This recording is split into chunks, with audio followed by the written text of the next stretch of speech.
Hi guys, today we're making Gaeng Phet, or my mom's Lao style red curry.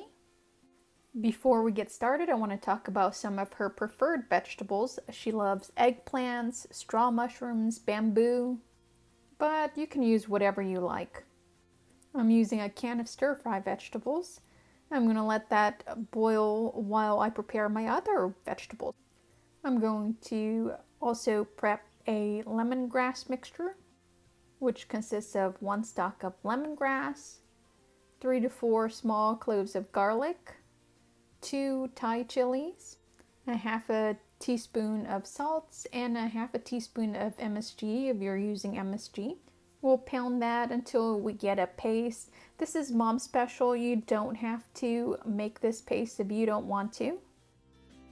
A pot over medium heat, add a can of coconut milk. Add 3 heaping tablespoons of red curry paste. It comes out to about half of that 4-ounce can.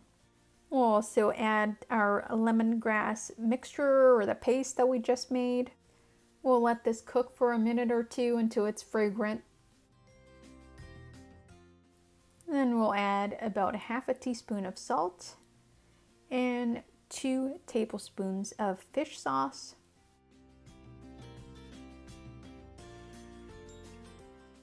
Next, add 1 pound of chicken that has been thinly sliced.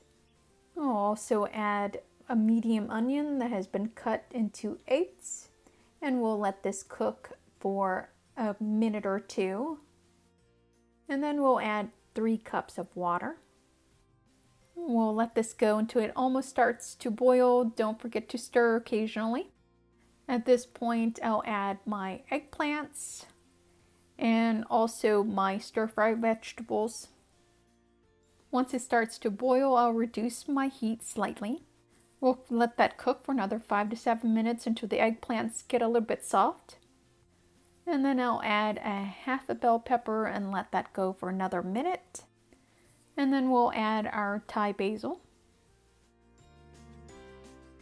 And then at the very last second, we'll add about 1.25 teaspoons of sugar just for balance. Stir it, turn off the heat immediately. That's it. That's mom's curry. Enjoy. Thanks for watching. For this recipe and more, visit craftstocrumbs.com.